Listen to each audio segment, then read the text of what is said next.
always seek to do your will and lift up thy banner of truth everywhere we go. In Jesus' name, amen. Okay, this is the second missionary journey, and we're actually about halfway through it. If you remember, I just took the slide that we had before and added on to it. But anyway, it started in Antioch of Syria, which is clear back over here to the right. You can see the process of it going. And at the end of chapter 16, we're at Philippi. And Philippi is basically in the center of it. And it's pretty close to the center point as far as the missionary journey is concerned.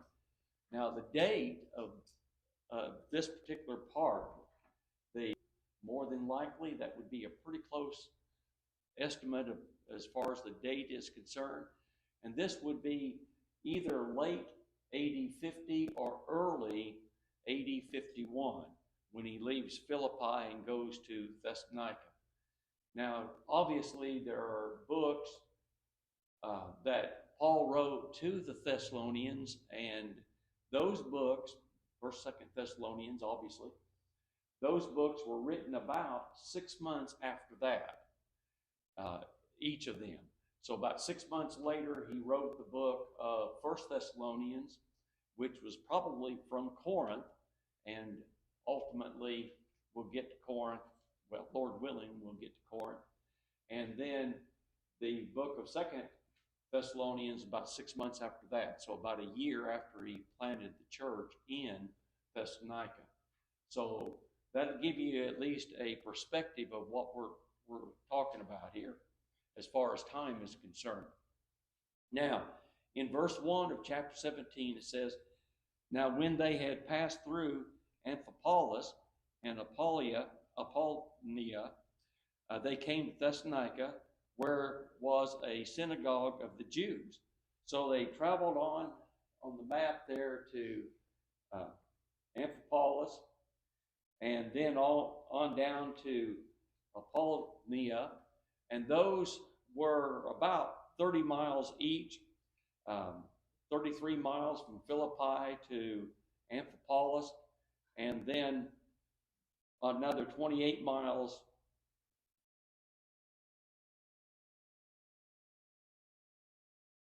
and also Thessalonica. Thessalonica was another additional 40 miles, so it's a total of about 100 miles. And they were all on the Egnatian Way, and we talked about the Egnatian Way. It was a major Roman highway, and like all Roman highways, they ultimately end up in Rome. Now, it crosses the northern part, and it went from Byzantium and modern-day Constantinople, or Timbuktu. It's all the same place. But anyway, it started from there, crossed over this part of Europe, and then it actually went across the, not the Aegean Sea, what's the other sea? Adriatic Sea. It crossed the Adriatic Sea by boat and then picked up on the Italian side and then went on up into Rome. So, but they're following this. Now, Thessalonica was important. Did I bring the map on down to Thessalonica? There's Thessalonica now. Thessalonica was an important town. It was, well, Amphipolis was another of the capitals of the regions, or 4 regions of Macedonia.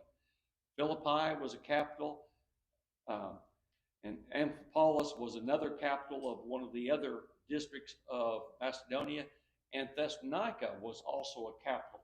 But later on, Thessalonica served as the capital of the entire region of Macedonia. So it was an important seaport, and it was situated on the Thermatic Gulf of the Aegean Sea. You can see where the Gulf is up there on this map and how it's done there. And previously it was known as Therma because of the hot springs that were there. And it also, each of these places were about a day's journey. Now, a day's journey at that particular time by foot would have been about 25 miles. And of course, Thessalonica was actually 40 miles, but anyway, they could have made it in a day.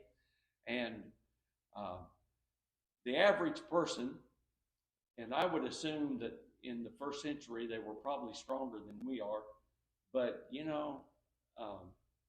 I know a lot of guys that do a lot of running and walking and things like that. And the average walk is 3 miles an hour plus an hour for every 1,000 feet of climb. That's the rule that I learned years ago for hiking. And these, now Thessalonica would have been lower, I believe it was Amphipolis, or Apollonia rather, was a little bit higher. There was up higher, but anyway, it would still be about 3 miles an hour. And so you're talking about basically a day's walk, a 10-hour day of walking to get one place to another.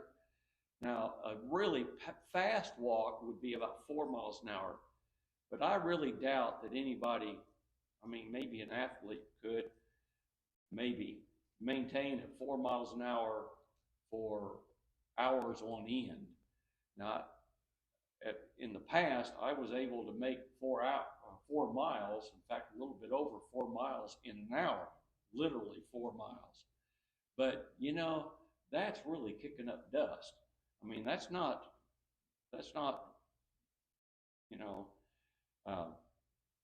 just being, of course, to a runner, that's probably not all that fast, is it? So for a runner, but for a walker, that's pretty good pace. Well, unlike Amphipolis and then Apollonia, there was a synagogue in Thessalonica. And now, does that mean that Paul and Silas didn't stop and try to present the gospel in those other places? Well, we don't know. Just knowing Paul and Silas and Timothy, I really seriously doubt that they didn't try to establish some type of work, if at all possible. Or it could be that, I know that when we went overseas to former Soviet Union, we chose the capital to go to, Riga. We were the first ones in Riga, although another group went in after us and claimed to be the first, but they were clearly after us. But nonetheless, we went in there, but we chose Riga because it was a capital, and we figured if we could plant the church in Riga, which we did ultimately, then it could spread out through the rest of the country. Well, maybe that's what he thought as far as Thessalonica was concerned. If he could plant the church at Thessalonica, then some Philippians or some Thessalonians could go to these other places and plant the church there. So maybe he did work there, maybe he didn't in those two places. But nonetheless, Luke notes that he passed through there. Now verse 2, and Paul, as his manner was, went in unto them, and 3 Sabbath days reasoned with them out of the Scriptures. So as Paul customarily did, he went to the synagogues, and he says, as his manner was, or as his custom was. And obviously the purpose wasn't just simply meeting up with Jewish brethren. He was there to preach and to teach. And Thessalonica, he did it for 3 Sabbath days. Now, there's obviously some opinion here, but 3 Sabbath days could be the fact that he went to the Sabbath, or went on the Sabbath and preached for 3 specific days, 3 Saturdays. However, the term Sabbath days also marked a week, and they would use that term for a week. It was an idiom for a week. And so it could be that he just used the synagogue and did preaching off and on during that week, and he did it for 3 weeks. And that's certainly feasible.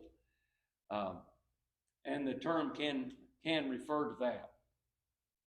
And then Luke recorded that he reasoned with them out of the scriptures. Reason conveys the idea that he gave full explanation.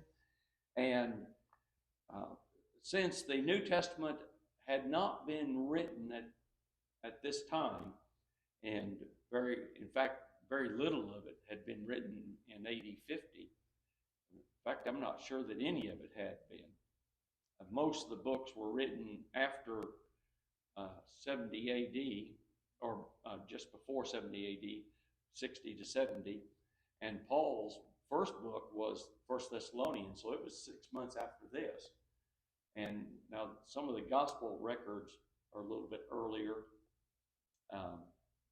possibly, but I don't think any of them were written before this.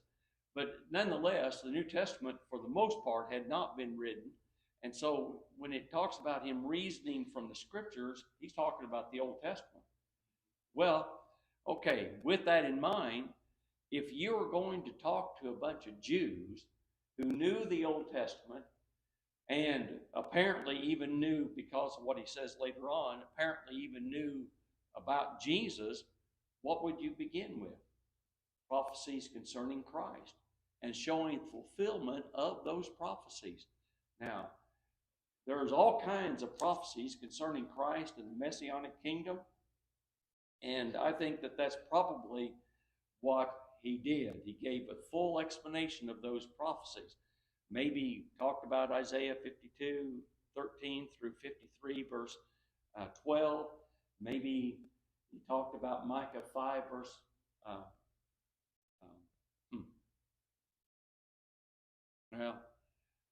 but thou, Bethlehem Ephratah, though thou be little among thousands of Judah, yet out of thee shall he come forth unto me to be ruler in Israel, whose going forth had been from of old, from everlasting.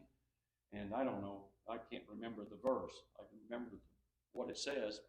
I guess that's what's most important anyway. It is also interesting. Look over to Philippians, the 4th chapter, and verse number 15. Philippians chapter 4 and verse 15. Because Paul gives us a little bit of information here that we don't get from the book of Acts. Luke did not record. And someone please read that.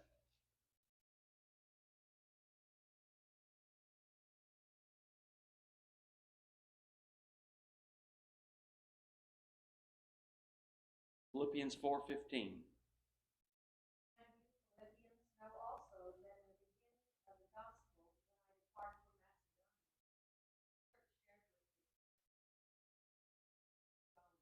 Okay, so when Paul left Philippi, apparently the monies that he'd received to go on this second missionary journey had run out, and he would have been supported by the church in Antioch of Syria, at least for the first part of it. But after he left Philippi, the Philippian brethren, now here it is, I mean, how many people were in Philippi? Well, I mean, brethren, that is. I don't know, it was a small church, but they must have been at least somewhat wealthy. We know that Lydia, she must have been fairly wealthy. She was a businesswoman. She had a big enough house to house Paul, Silas, Timothy, and Luke. So, and the jailer probably had a pretty good job. So anyway, the church at Philippi helped. And it is also interesting in that particular verse, no church communicated with me. The King James shared with me, I believe is what was you reading? Were you reading New King James? Yeah. Is that what it said, shared? It's the word that's normally translated fellowship. It's koinonia. And so it's sharing as far as the giving and receiving is concerned. And giving and receiving is like debits and credits. In other words, the church at Philippi provided the monies for Paul to live on and the others while he went on this missionary journey, while he went to Thessalonica. Apparently, the Thessalonians could not afford this, I assume, and maybe he didn't want to bother the Thessalonian church with these matters anyway. So, but at any rate, he was supported by the church in Philippi. Now verse 3, opening alleging that Christ must needs have suffered and risen again from the dead, and that this Jesus whom I preach unto you is Christ. Now this verse provides insight of Paul reasoning from the Scripture. He reasoned by opening and alleging. Opening means to examine thoroughly, dividing the truth, and dividing truth from error. Alleging means demonstrating. That's the New King James. Or literally it means to place alongside. And so you could just imagine him sitting alongside the fulfillment of those being, of course, in Christ. And that's what the word literally means, to place alongside. Now, the brother, Whitaker, that been teaching our class on Wednesday night,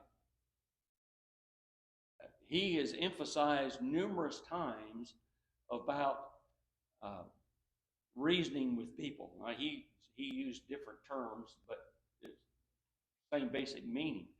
Well, having been with a lot of people through the years, and mostly in foreign places and things like that, but there are some guys, when they teach somebody else, and I'm talking about a private study, they just tell them what they need to do.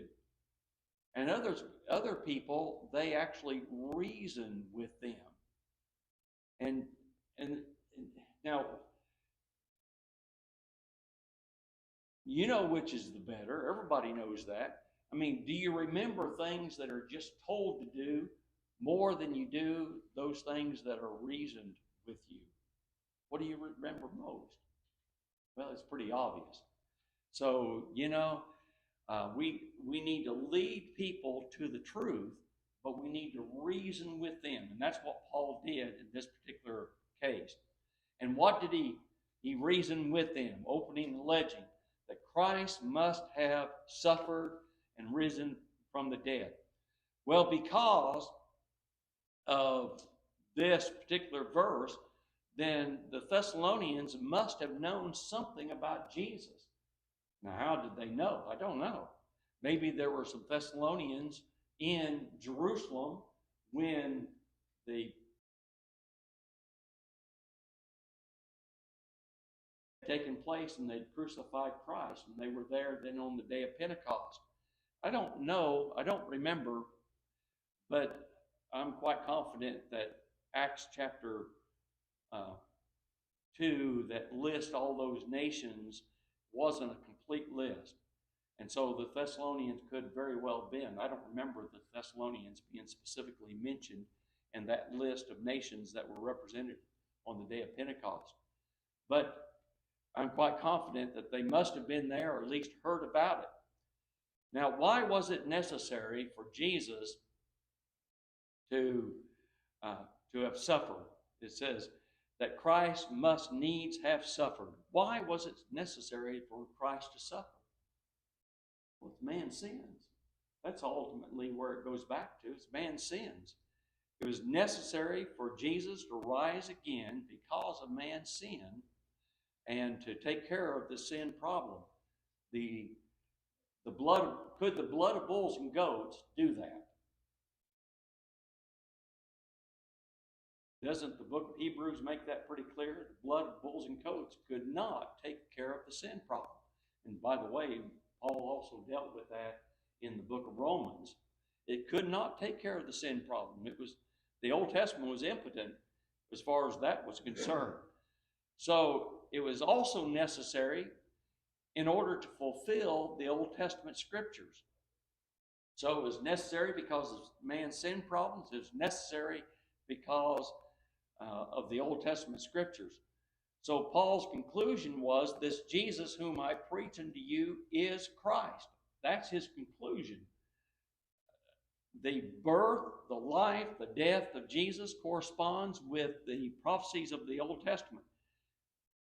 Now, you hear different estimates of the prophecies of the Old Testament, and there are some prophecies that are debated, of course, obviously. But as far as specific promises are concerned, many writers say there's 130 messianic prophecies. Well, that's a lot, especially when you concerning time, especially when you think about time, because the latest Old Testament prophecy was 400 years before Christ. So that was Malachi. And then you take the number of prophecies found in Isaiah and also Micah. Those were approximately 700 to 800 years before Christ. And then you add to that the prophecies of David. Well, David and the various prophecies, specifically in the Psalms, was about 1,000 years. And then you add to that Moses. Well, that's about 1,500 years. So, we're talking about a great expanse of time. And then those being fulfilled in the New Testament. Is that within? Can't do that. I mean, you can make, and different ones. What was the guy about 150 years ago that made a bunch of prophecies? But he made so many prophecies that surely one of them would come to pass. And they were all very generic. And sure enough, there's been some of them that's come to pass because they were so generic. But, that's not what we find within the Old Testament. We find specific things, and they came to pass, but there was no prophecies that did not come to pass. That's the difference between man. Man just makes a bunch of prophecies, and some of them will come to pass, and some don't. But they're all generic. But that's not what we have in the Old Testament. Well, that's the kind of thing that Paul would have reasoned with them in Thessalonica. So as a result, verse 4, and some of them believed and consorted with Paul and Silas, and of the devout Greeks a great multitude, and of the chief women not a few. So some believed, or New King James and the American Standard has, some were persuaded, and that's probably more, it's the same idea. And consorted with Paul means that they joined themselves or attached themselves or associated with Paul. Now, what would that mean? Would they been converted? Well, yeah. I mean, that's the whole point that Luke's making here. So you have the planting of the church. Now, were all of them convinced by Paul? Well, I would assume that Silas and Timothy did some preaching too. And isn't it the case that some speakers appeal to different people than other speakers? Yeah. We think differently. And so we then appreciate those who preach and teach like we think. So they believed then as a result of it. And they associated with Paul and Silas, and he specifically named some Greeks, devout Greeks, probably were proselyte Jews. Remember, where were Paul, Silas, and Timothy preaching? In the synagogue.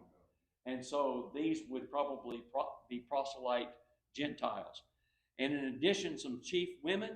The word chief women, the word ark is the word for chief, and like archangel, words like that.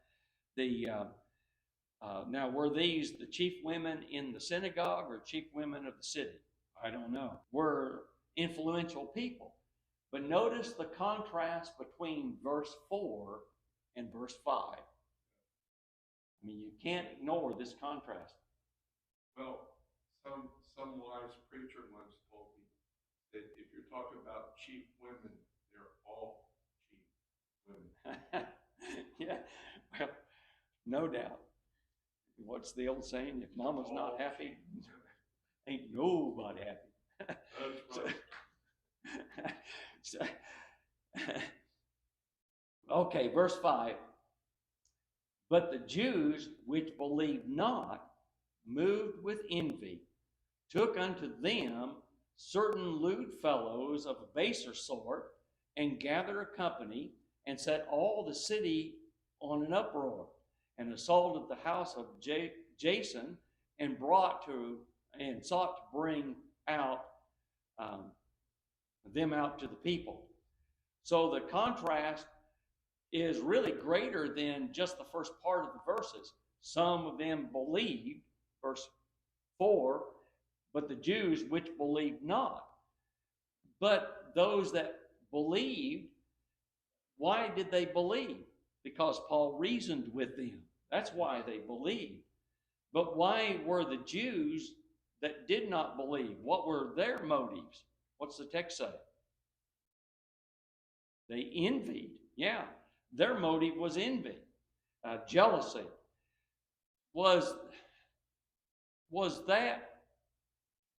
Is this the first time you hear about that motive of envy as far as the preaching of the gospel is concerned? No, it's not. That the Jews moved with envy against Jesus. Is that a good motive? I don't think anybody would say that would be a good motive.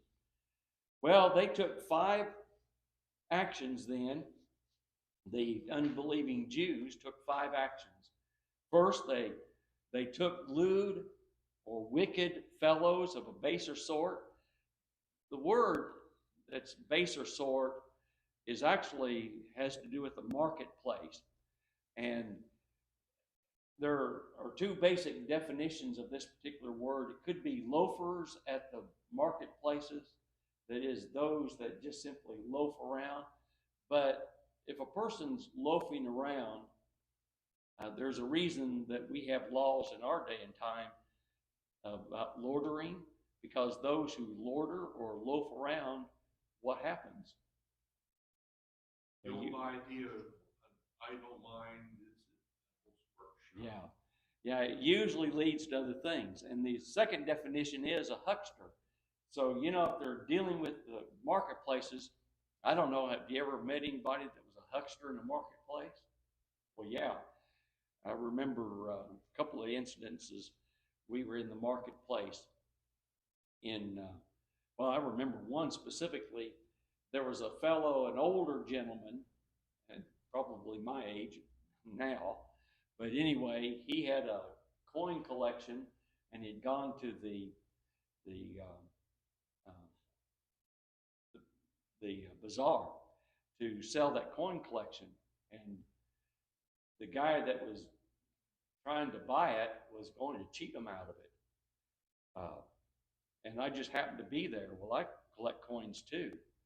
And I knew approximately the value of these coins. These coins they were rubles, and I think maybe they were 100 ruble coins, if I remember correctly. But they had done ruble coins like we did quarters, where you had coins that represented the state. Well, they did that same thing with localities and things. And he had a whole set of them. So I just told him right up front, of course I had to say this through a translator, and because I knew the guy was going to cheat him out of it.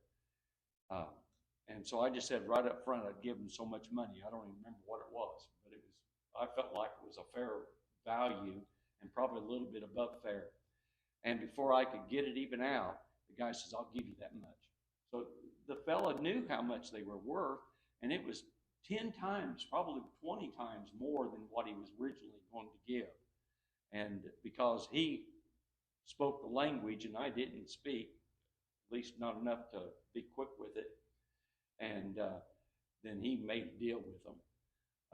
I would have liked to have had the coins personally. I would have given even more than that, just to help them out more than anything.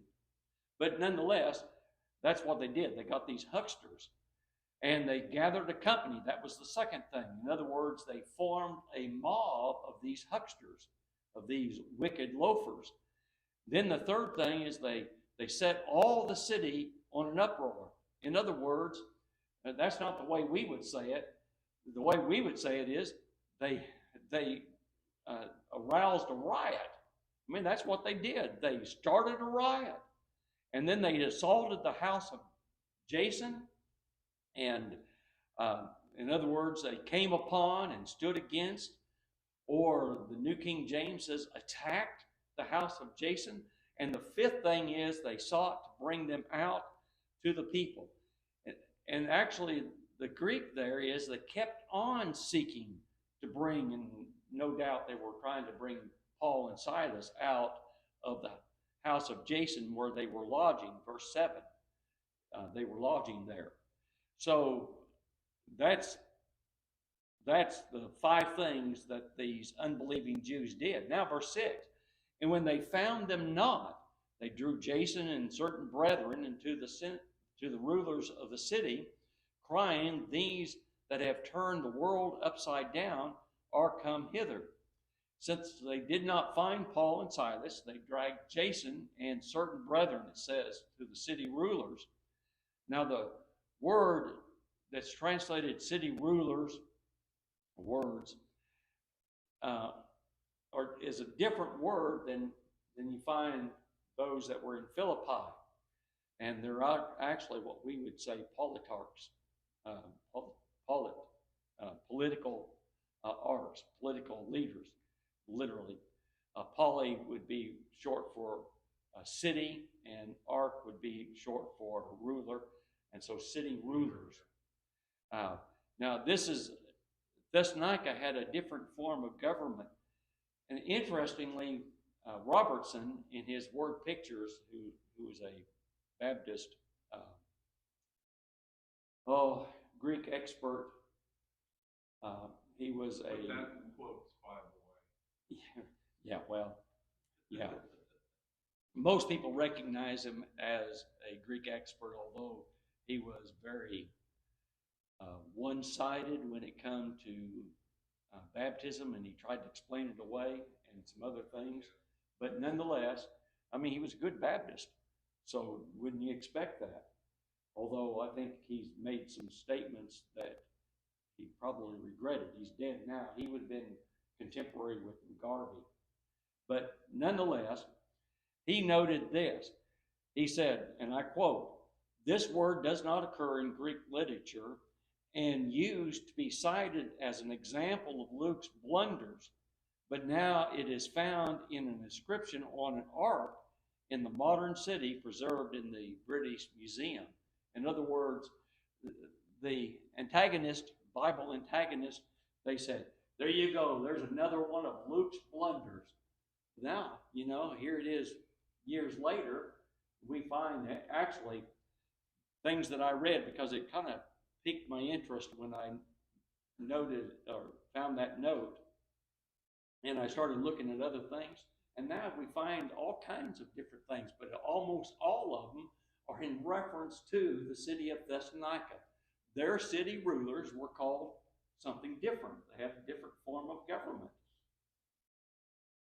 So the charge is that these men have turned the upside down or come hither all. Who was doing the rioting and who was doing the disturbing of the peace? Paul and Silas?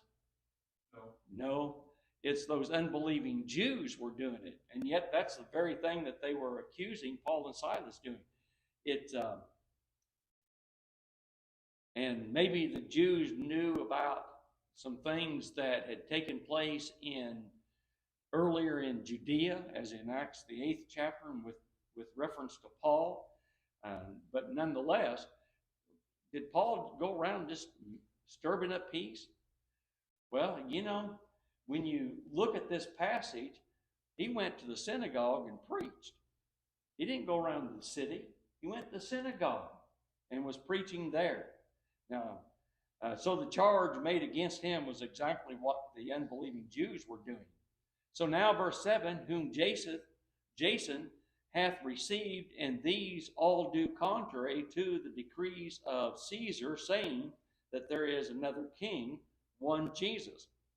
So the unbelieving Jews then charged Jason with helping Paul and Silas. In other words, that concept would be they were harboring criminals. If Paul and Silas were criminals, then Jason and these certain brethren were harboring criminals. Yeah, exactly. They added another charge who do contrary to the decrees of Caesar, and now that would be a charge of treason. So here it is. They already made the charge that they were disturbing the peace. They made the charge that they were harboring criminals, that is, Jason and the certain brethren, and now that they were charged with treason. And the way that they were charged with treason is by claiming that there is another king besides Caesar, and of course, that is Jesus. Now, this was very similar to the accusation that the Herodians and the Pharisees made against Jesus, Mark 2 and verse 14, and that the multitude made before Pilate in Luke 23. So, nothing unusual about it at all. Now, verse 8. And they troubled the people and the rulers of the city when they heard these things. So the unbelieving Jews charged Paul and Silas with troubling the people. Just an emphasis again. And the rulers of the city. And when in reality, they were doing the troubling. I mean, they were the ones that causing the trouble. So most people and the rulers of the city would know very little about what Paul and Silas did if it wasn't for the unbelieving Jews. So it was pretty clear that they were doing the troubling. The word trouble means to agitate or to stir up. So the unbelieving Jews must have thought the rulers of the city would do something about the situation that the Jews had created. And people normally do not act on such matters on their own. So that you had to have kind of an instigator. And so you had the Jews, the unbelieving Jews, stirring up and making trouble. In other words, they were troublemakers. Now, verse 9, when they had taken security of Jason and the other, they let them go. Now, the statement, when they had taken a security, well, some believe that Jason and the others paid bribes. Is paying bribes, is that sin or not? You ever thought about it? Well, the book of Proverbs deals with paying bribes. And paying bribes is sin. But a lot of countries, a lot of places in the world, that's what they move on. They move on bribes. In fact, the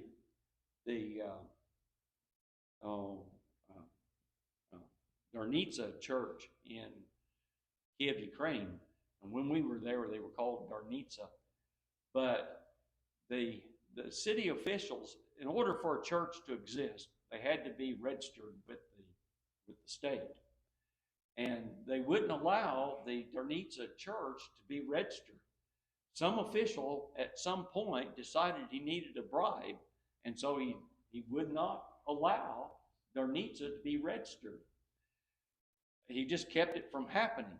So finally they got a lawyer, and actually they hired several lawyers at different times, and they couldn't get it done because they wanted a bribe. So as finally they got the right lawyer, and that lawyer was able to go through with it. We dealt with the same thing. I decided as director of the school over there that we would remodel the, we had a bathroom in the classroom that didn't need to be there, and I wanted that taken out, the walls fixed, the ceiling fixed where the walls met the ceiling, and then also tile the whole room and open up the room. And so I hired a fellow to come in there, and he was supposed to get all the permits and all this kind of stuff, and the city officials wanted a bribe. So I'm not paying a bribe. Well, it took a long time to get the necessary papers, but we didn't pay the bribe, and we finally did get it done. But nonetheless, that's what they wanted to do. Well, that's the way a lot of places move. They move on bribes. And some people have charged Jason with bribing these officials. That's simply not the truth.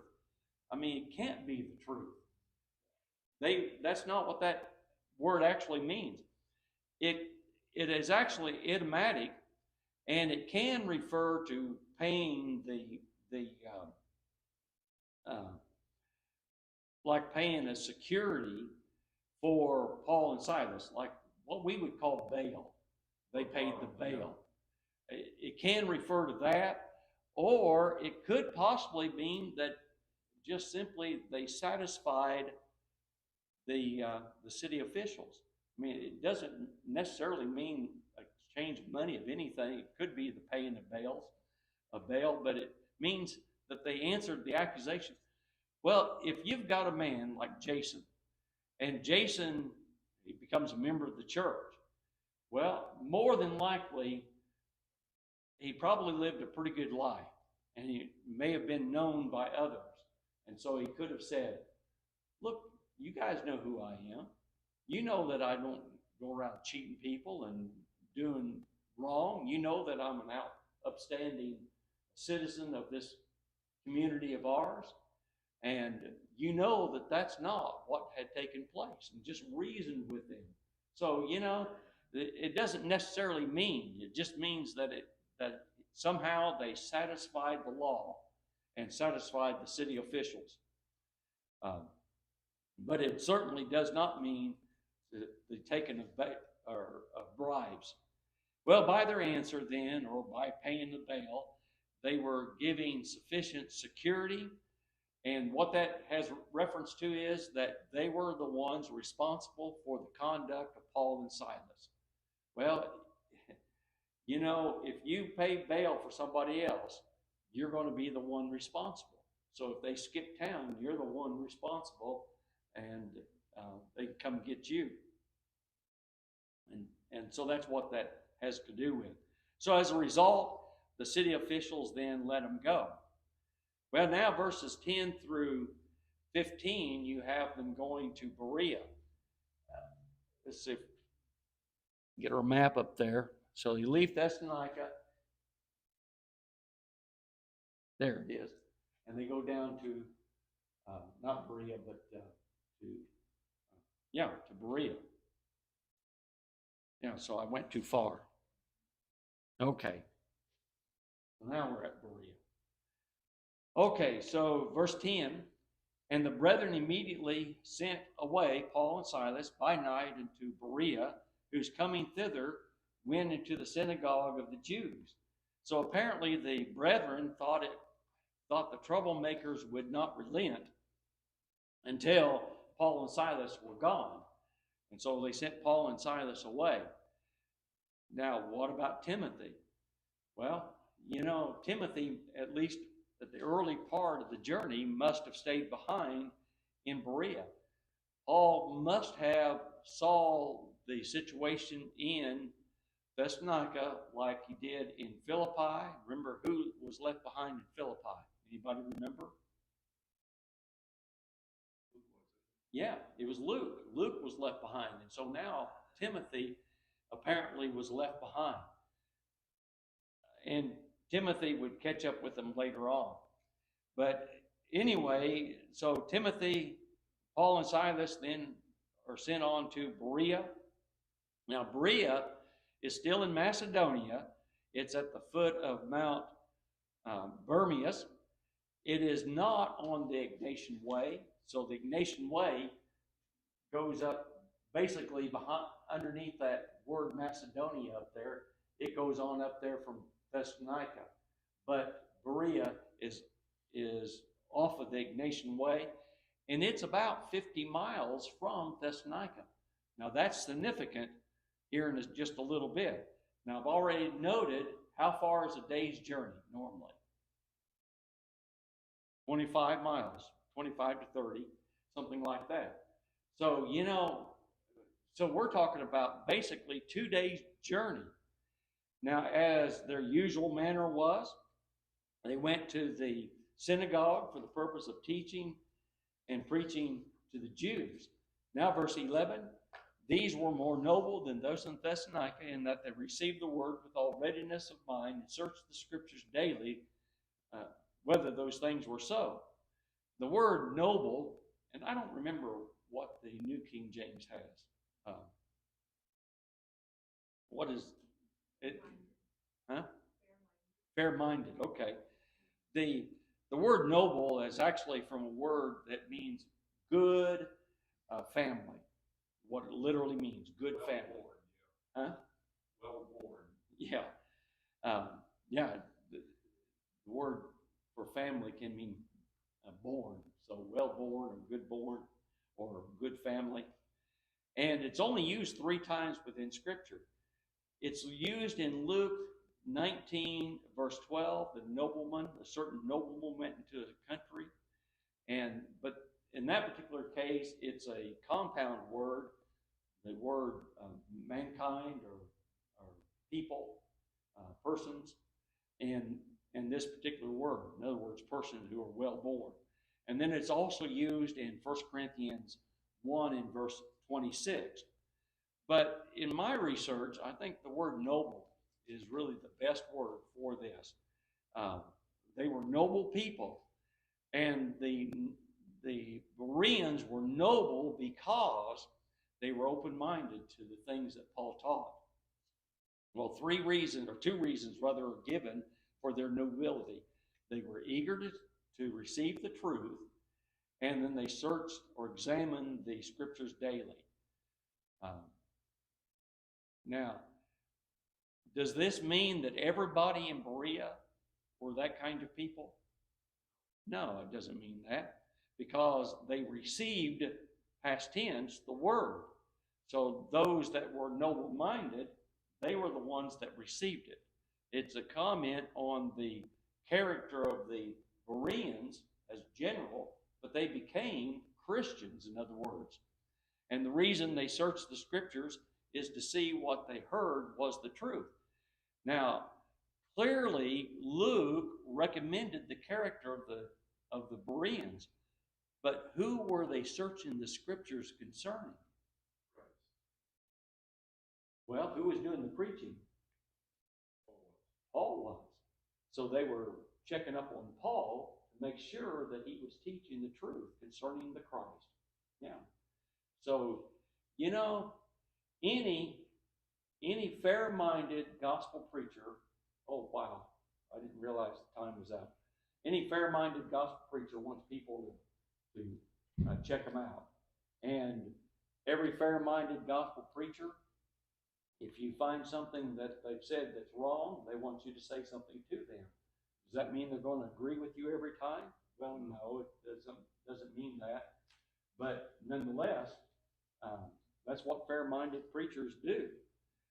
And so Paul, in Luke, then commended the Bereans for being noble because they searched what Paul was saying.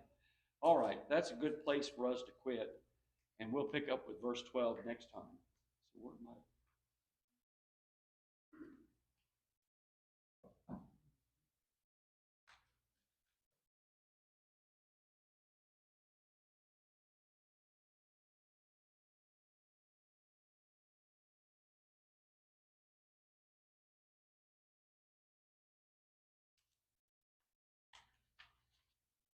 Little